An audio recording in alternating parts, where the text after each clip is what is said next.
तो अब भारत के शत्रुओं की चिंता को और भी ज्यादा बढ़ाने के लिए संयुक्त अरब अमीरात की एक कंपनी ने भारत से हाथ मिला लिया है।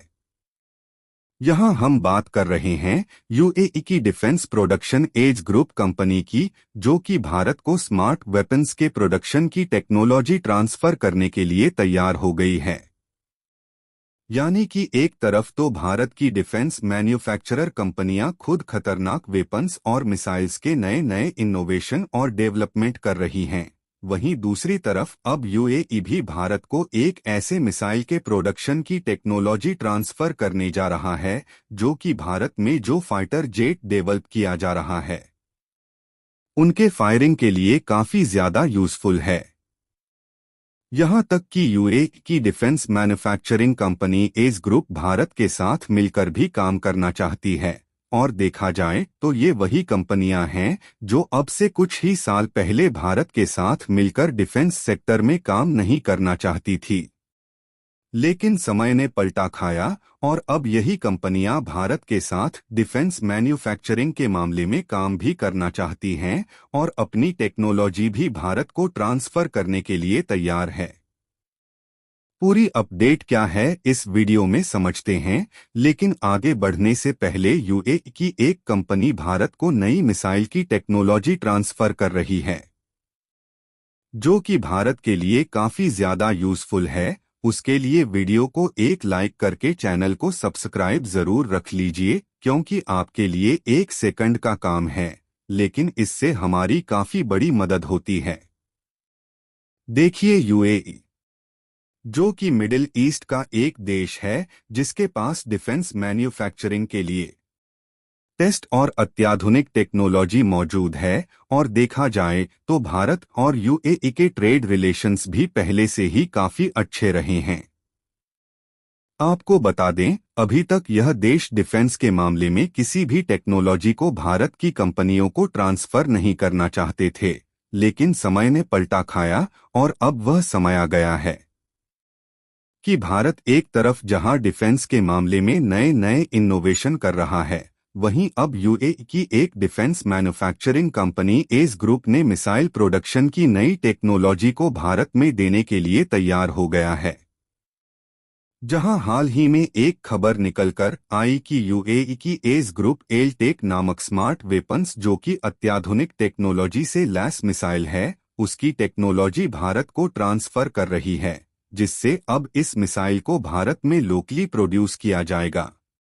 और कमाल की बात यह है कि यूएई की एक कंपनी भारत के साथ खुद को कोलैबोरेट करने में अपने इंटरेस्ट को दिखाया है, और इस टेक्नोलॉजी के भारत में आ जाने के बाद स्वदेशी तौर पर डिफेंस प्रोडक्शन की कैपेबिलिटी और भी ज्यादा बढ़ने वाली है, क्योंकि इस तरह के पावरफुल और स्मार्ट मिसाइल की भारत के डिफेंस इंडस्ट्री को काफी ज्यादा जरूरत है। और भारत के पास जो एलसीए यानी कि लाइट कॉम्बैट तेज एयरक्राफ्ट है, उसमें इस पावरफुल और स्मार्ट मिसाइल को आसानी से डिप्लॉयड किया जा सकता है।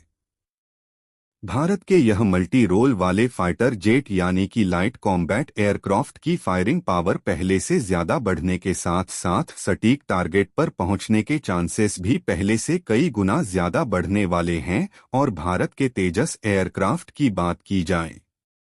तो इसे भारत की डीआरडीओ और हिंदुस्तान एरोनॉटिक लिमिटेड ने मिलकर डेवलप किया है।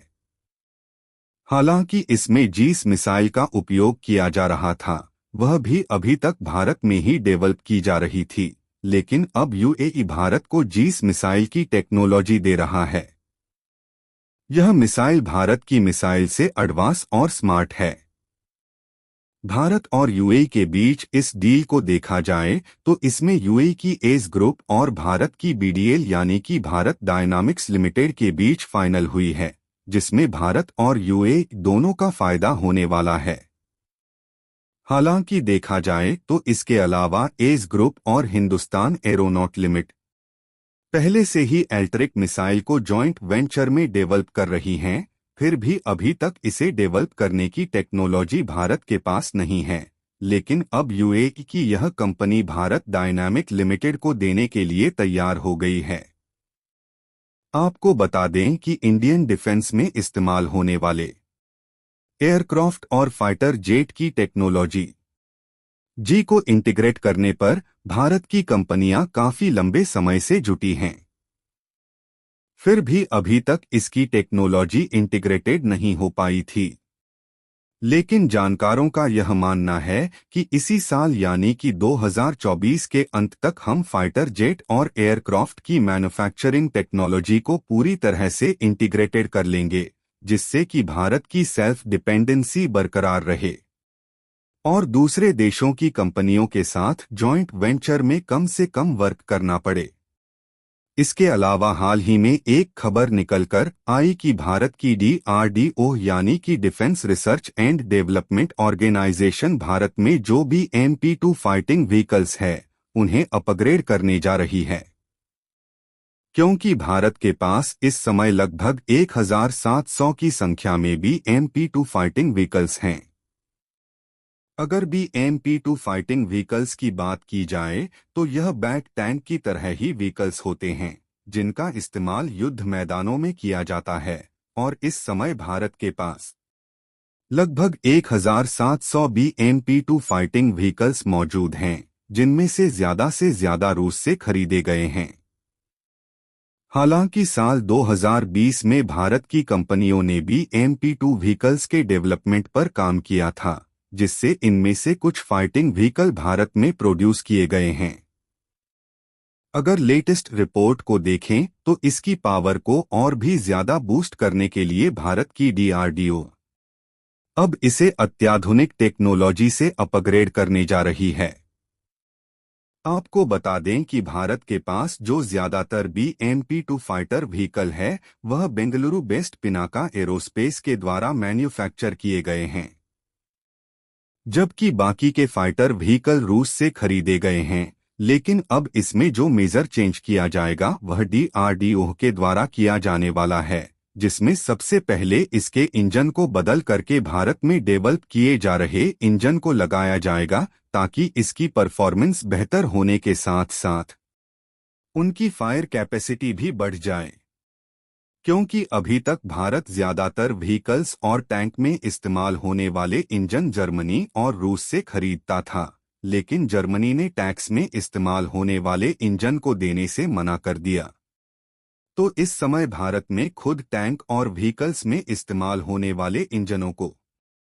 डेवलप कर लिया है, जिससे स्वदेशी इंजनों का उपयोग करने से को और भी ज्यादा मजबूती मिलने वाली है।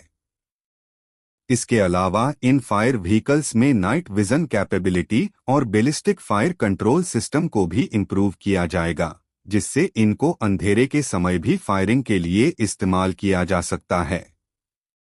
और अंधेरे में भी इनको एक जगह से दूसरी जगह ले जाने में कोई भी दिक्कत नहीं होगी।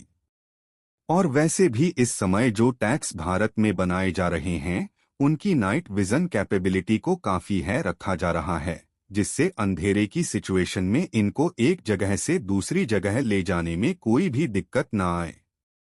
यही नहीं, इसके अलावा इन फाइटर व्हीकल की कम्युनिकेशन सिस्टम और प्रोटेक्शन को भी अपग्रेड किया जा रहा है, जिससे इन व्हीकल्स के क्रू मेंबर हेडक्वार्टर से इंस्टेंट कांटेक्ट कर सके और क्रिटिकल इंफॉर्मेशन को भी जुटाकर समयानुसार हेडक्वार्टर तक डिलीवर कर सके।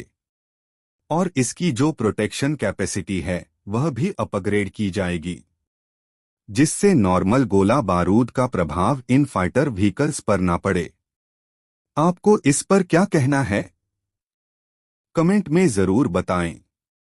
जय हिंद।